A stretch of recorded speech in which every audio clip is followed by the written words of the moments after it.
Hello my lovely people. If you don't know me, I'm the kitten part of the Kitten and The Goat, a dear little knitting shop in Kendal. I help beginners get to grips with all the jargon nonsense that people seem to put around knitting and help them get to the fun part, which is actually creating an interesting project. This video is part of our practical information series where I take a stitch or a technique or a yarn, something else knitty, and I explain it to you, how it works, why it works, so you can follow it and get some understanding of your craft. In the last video, I explained all about the information you can find on the band of a ball of yarn. All sorts of stuff. I'll link that down below in case you want to have a look. It went down very well. A lot of people just didn't realise the stuff that they tell you on it. So what I thought this time is we'd have our first quick look at commercial knitting patterns and all the kind of stuff that they have in there. They have a lot of similarities and they are all written for you to give you information. But if you don't know what it says and how it says it, you don't know. So they're written differently to mine. So we're going to take a couple of more technical, difficult ones because they've got more juicy bits in, and a simple one, so we can have a look at how commercial knitting patterns are written. So let's have a look, shall we? Down a little alley in the heart of Kendal town is a tiny independent yarn shop. Welcome to the wonderful world of the Kitten and the Goat. So I pulled some patterns out of the book for us to have a look at. I've tried to pick very simple and some fancy ones. They all tell you a similar thing. It'll give you the pattern number. It'll give you the manufacturer. It'll tell you what weight of yarn you're knitting it in, and weight as in thickness in this case. Aran, double knitting, double knitting. Gives you the sizes. It doesn't list the sizes on that because that's a shawl. Gives you sizes to what you're going to work to. Now, they all have a really useful measure on the back. Centimetres, inches. You will find most of the patterns still come with that on the back. There's that one. If there are variations to the pattern, you will find that it gives you pictures of all the variations. Some patterns, particularly baby patterns, will come with lots of variety. This one, you've got your cardigan with different style necks.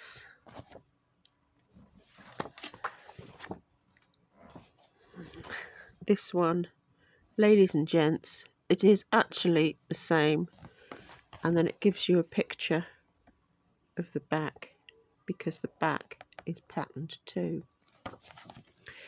So when we open our pattern, the things you will need to pay attention to is the size and the actual measurement of the piece. 32 to 34 bust will actually work up as a 35.5, which isn't a big difference. Sometimes they'll work up a lot bigger than the size they're fitted to. It also gives you sleeve lengths, so you can adjust to suit yourself there. And then it will tell you the amount of yarn you need. If you're buying a 100-gram ball, you're going to need 6 balls. If you're buying 400 grams, you will need 2 balls.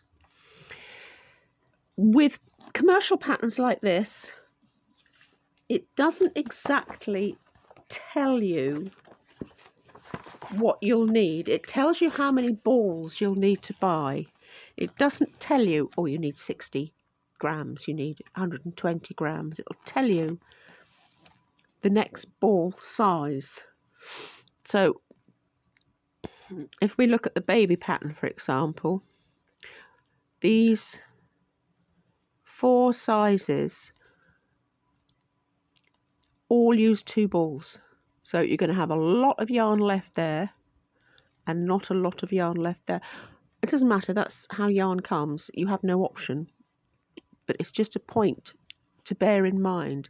Say if you want to do contrast cuffs or something, if you look at the pattern at one end, you might be able to tweak it with different colours. It will also give you a list of the other things you need, the knitting needle sizes you need. Usually you want a smaller size for the rib, put a bit of tension in the rib to hold it. Stitch holders, buttons, that kind of thing. Does it say on the Aran one? There, it's just there underneath. 5mm needles, 4mm needles, cable needle, stitch holders.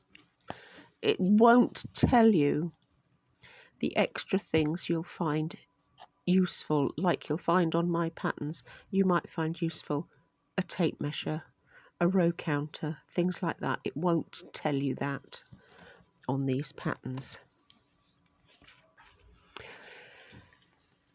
It'll give you a breakdown of how the pattern is written. Instructions are given for the smaller size, larger sizes are given in the brackets. That's standard on every pattern. It will also tell you that you have to work the garment in the specified yarn. That is a myth. That is a sales ploy by the companies, and I'm going to get in incredible trouble for saying that.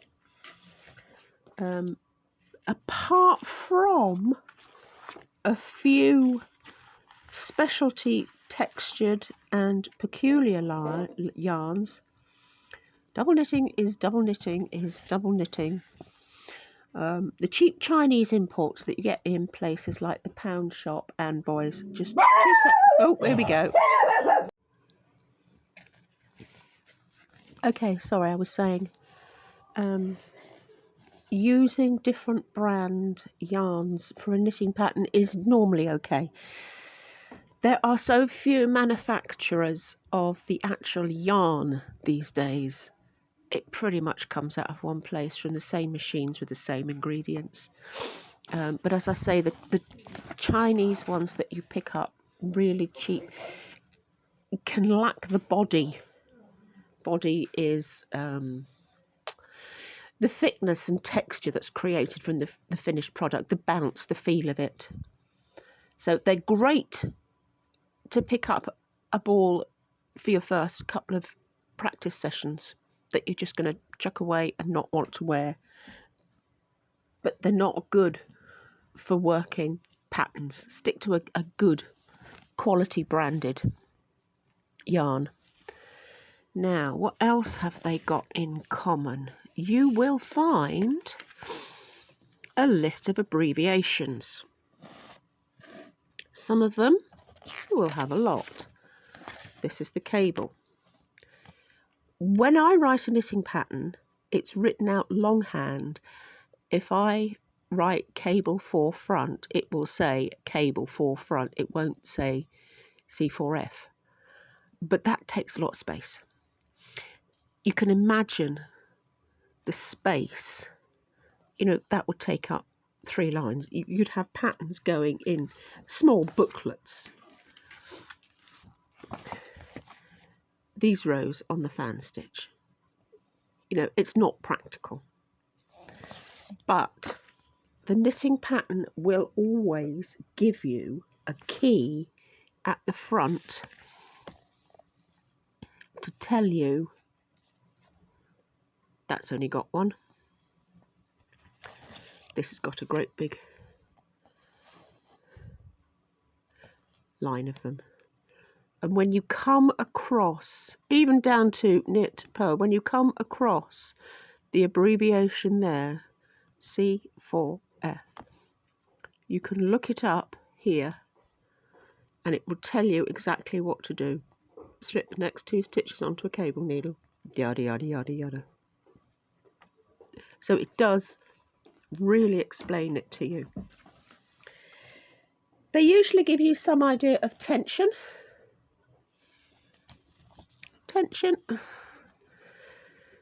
To be honest, I've never worked a tension square in my life. I just don't. Life's too short. We're not working with, if you're working with a merino or an alpaca or an angora, something you've spent 60, 80, 120 pounds on buying, then possibly it might be a good idea to check it. But my acrylics, you know, they start at £2 for 100-gram balls. The fancy stuff is mostly, doesn't go up higher than 350, something like that, 380 some of them. So, you know, cut yourself a bit of slack. You will learn how you knit as you go along.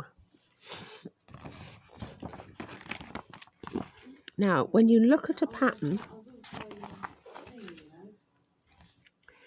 you will see strange markings. You've got square brackets. You've got, what are they? Half circle brackets. Now, in this case, your square bracket is your instructions. Oh, hold on, we got to stop again. Oh, I so love my customers. It's something you have to take on board round here. I love my customers coming in. Right, so when you look at this little lot, it looks horrendous. I mean, bear in mind, this is an Aran pattern, so you're at the top of the game when you're doing this. But if you break it down into baby steps, remember how I've said before, the comma marks the end of the command. Everything before the comma is a command. So you've got purl 1, knit 1, and then this bit is the amount of times that coordinates with the size. Now personally, I go through and whatever size I'm doing, I'll underline the right size. So you purl 1, knit 1 8 times for the smallest pattern. You purl 1, knit 1 9 times for the largest pattern. Then you've got a comma, so that is the end of the command. Purl 4, comma, that's the end of the command. And then you've got these brackets again. Read through what it says. It's a square bracket. So that is a pattern repeat. This is how purl knit was a pattern repeat. This little set of gobbledygook is a pattern repeat, and you're doing it 1, 1, 2, 2, 3 times for the size of jumper you're doing. Now if you get stuck when you're first tackling a complicated pattern like this, this shawl is similar. Hasn't got the various sizes because it's a one size, but it says slip 1, knit 5, comma, and then in the brackets we've got yarn forward, knit 1, that's the instruction, 3 times, comma, end of instruction. If you get stuck, write the whole row out longhand. Actually, physically write it down. Slip.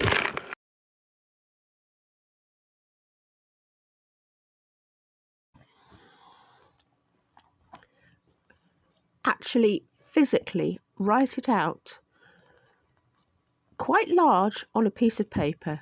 Slip 1, knit 5. Break it down. Repeat from star to star twice. So you go back to that and then back to that to there. So you've got 3 times altogether. Write it down exactly what you're doing until you've done the first couple of repetitions of the pattern, and then you'll know what it's telling you.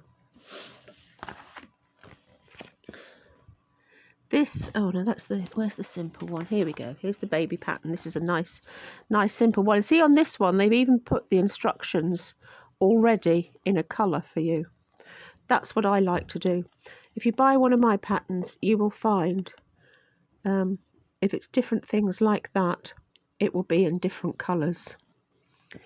So it says next row, purl 5 or however many for the size you're making, comma, end of command.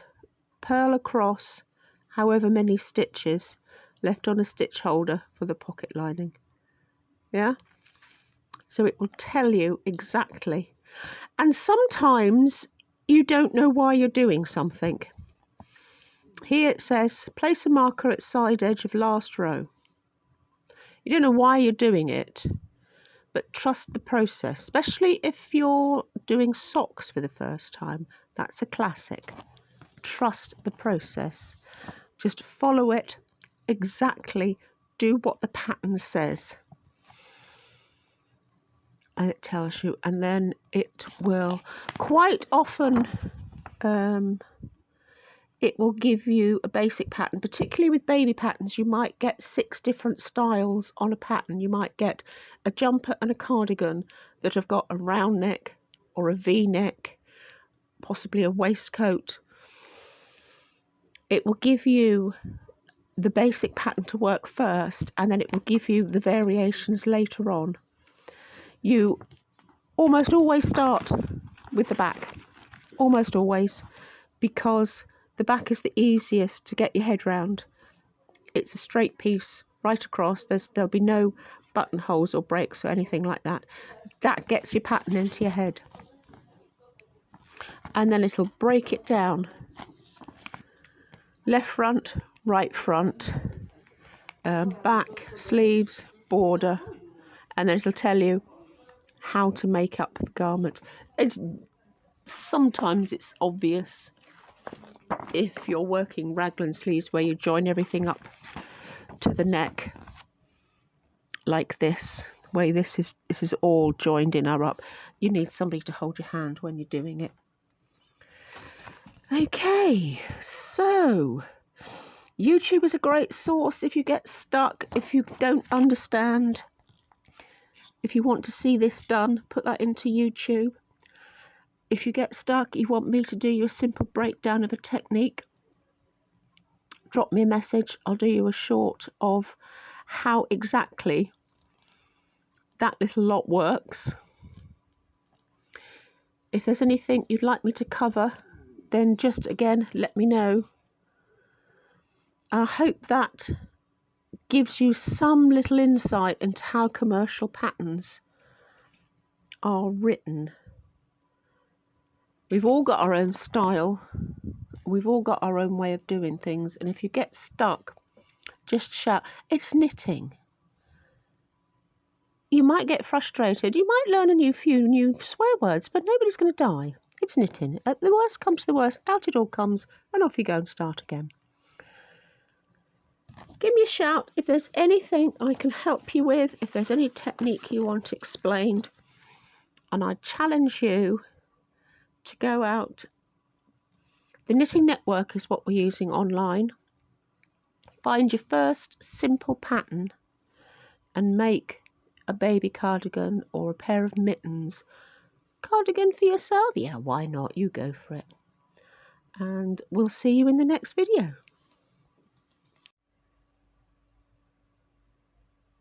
Well, I hope you enjoyed that little video. This is part of our technical series. If you want to get a free knitting pattern every month, you need to subscribe to our email list on the website. I'll put that link down below. Every month I try to do a pattern walkthrough to go with the pattern. The actual pattern isn't in the video. You need to be on the email list or get it from my website. And then I do a technique video like this to help you with some of the more technical jargon, horrible bits. If you need to know anything, if there's something you want me to investigate, if there's something you want me to explain to you, do just drop me a line. You know, I love to share what I know with you. And if people don't tell you these things, how are you going to find out? So, I'll see you next month in the next video. See you later.